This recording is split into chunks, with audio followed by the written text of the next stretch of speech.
As I watched Charles cross the line, I was jumping up and down, screaming and yelling, crying and everything in between, thinking that he had just pulled off something magical yet again, only for Lando to clinch pole at the very end.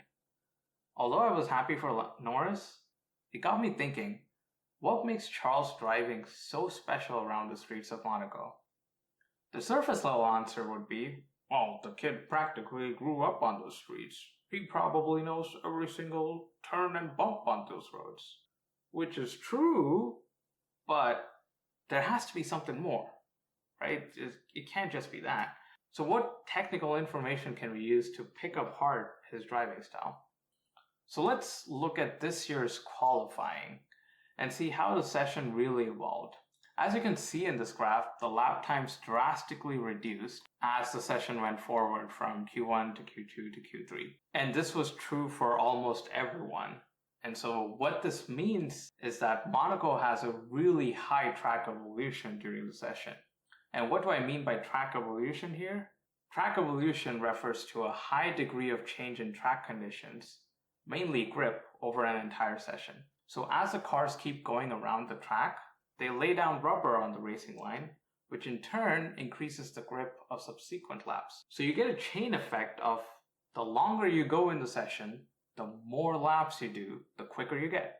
But Monaco has a really unique situation where the streets are closed off during the event, but are reopened to the public in the evening. So whatever rubber gets deposited on the racing line on Friday, let's say during practice, kind of gets washed off or spread out due to maybe pedestrians, cars, and even parties. And that's what makes qualifying in Monaco so interesting. The track basically resets overnight, and the lap times keep tumbling as the session goes on, and you don't know who's on pole until the very end. Now, if you look back at the graph, we can see almost everyone improved in the top 10. Apart from Albon over here, who wasn't able to get his tires in the right window, and that kind of screwed him in Q3. But if you look at Leclerc's time, he was on it right from the get-go. From Q1, he set the fastest lap. Q2, he was barely slower than Norris. And in Q3, right up until the very end, he was pretty quick. Provisional pole, and then on the second run, I thought he had basically nailed it. Where everyone else failed to make a significant improvement, Leclerc made a massive improvement, and I thought he finally bagged it. Except for McLaren, who decided to go with a different strategy, where instead of doing one final fast lap, they decided to do 2 fast laps. And so that additional track evolution that they got by doing that one extra lap was the difference between Leclerc getting pole and Norris getting pole, because he was able to eke out just a little bit more on that second lap. Well, let's be honest, the McLaren was clearly the outright fastest car. And there were theories in the paddock that because in Monaco you only have low speed corners and no high speed corners and no straights basically, the Ferrari setup didn't have to be compromised, and they were able to extract more out of the car, making it really competitive for pole. But in my opinion, I think the Ferrari was strong, but it was only in the pole contention because Leclerc was making that car much stronger than it actually was. And to illustrate that, let's look at some of the trade-offs that people in the paddock were talking about when they were discussing about the Ferrari's characteristics. So here on this graph, I plotted the technical lap time versus the top speed. So this type of graph is really useful in identifying some of the trade-offs in the setup that the teams may have gone with. So if you have higher top speed, that means you have less drag. But if you have less drag, that means you're going to be really slow in the corners, and then your lap time gets affected. So if you really optimize the car, then you're going to be somewhere around this region or towards the lower half of that region. So you can see here, McLaren, on average, they have a really good lap time, somewhere around 70, whereas Ferrari, on average, are somewhere around here. So in terms of cornering efficiency, McLaren are still faster. Whereas when it comes to top speed, there's only about 1 kilometer per hour difference. And because this is Monaco, you don't really get that much of an advantage by going slightly faster than the team. Most of the time is made up in the corners. And because McLaren were really low on that spectrum in the lap time, they were able to extract more in the corners. So objectively, they still had the fastest car. And some of the trade-offs that people in the paddock were talking about, you can clearly see that in Miami, which also has a bunch of low-speed corners, but you also have long straights where top speed is important. So you can't just set up the car for low-speed corners. And that's really evident in what Ferrari did, where because they weren't that good, you can clearly see compared to McLaren right here, McLaren had really low lap time. So they were able to go through those corners very efficiently and be able to take higher cornering speeds. So that's why their lap times are lower. But their top speed wasn't as high.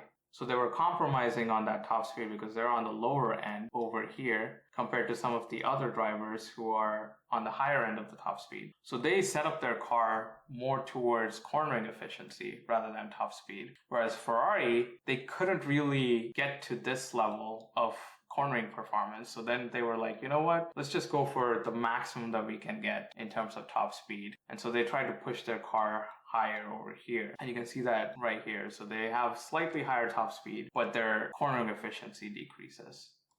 And so that's why I do feel that the Ferrari was strong, but only because Leclerc was making that car into pole contention.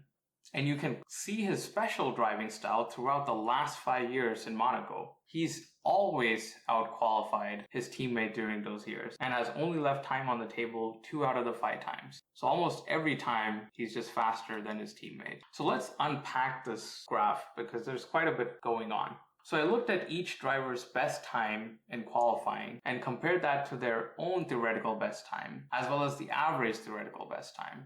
So own theoretical best time in yellow and then average theoretical best time in red. So own theoretical best time here is the sum of the best sectors that Leclerc had put together in the entire session and not necessarily in the final best part of the lap. So not just Q3 lap, which was probably the best lap, but all the laps together and seeing which one had the best sector time. And then you add all of that together and then you can see in 2021 that Leclerc was right about there. He could have gone about 1/100th of a second quicker on his final lap. So that was some time that he left out. Whereas in 2024, he was basically like his fastest lap was theoretically his best lap. There wasn't any other lap that he did that he went quicker in any of the sectors. So if there's a difference between his best lap and his theoretical best lap, that means he probably made a mistake during the final lap and didn't extract the maximum from that lap. And vice versa, if there's no difference between the best lap and the theoretical best lap, that means he made no mistakes and did a clean lap. And this is really important in Monaco because it's a tight and twisty circuit where drivers are prone to mistakes and it's really hard to put everything together. And you can see in all the years, Leclerc is delivering the absolute fastest lap time. Like in 2023, 2024, and 2025, he left no time on the table. His fastest lap was theoretically his best lap. And then in 2021, there was just, like I said, a small difference. Only 2022 was where he kind of left quite a bit of time on the table. It was almost 1.5 tenths slower than what he could have achieved. But the other data point is the average theoretical time, which looks at the theoretical best time of both Ferrari drivers and averages it out. And then I look at the difference between that average time and the lap time that each driver made. So it's a proxy measure of the baseline potential of the car at that track. And because it's an average, it will mostly favor the faster driver, but it gives a sense of how much quicker the driver is outperforming or how much slower the driver is performing from the baseline car. So in this case, Sainz, he left a lot on the table and he was also slower by the average theoretical time by quite a bit. So if he actually put everything together, he'd probably be really close. It wouldn't be this much of a difference.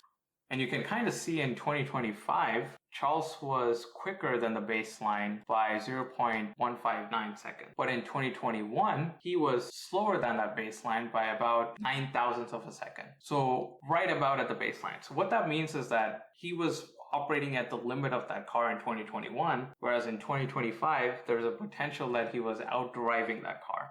So both these data points together show that he's not making mistakes and he's delivering more than what the car can actually provide. So he's really operating on the limit. And both of these data points combined can show or create a story of how a particular driver is operating within that car. And you can clearly see that outperformance in the lap trace. I overlaid both Leclerc and Hamilton's speed on the graph, and you can see everywhere on the lap that Leclerc is just taking more speed into the corner, maintaining more speed in the apex, and is being a lot more aggressive on the throttle and brakes, and is just able to extract a lot more from the car than what his teammate is able to do. And so you can kind of see that confidence level in the way he's delivering those lap times. And it just shows how much of a difference he's making on this track and how he's able to get the car to turn and maneuver around the narrow streets of Monaco like he wants. And that, I think, is truly the magical element of his one lap pace at Monaco.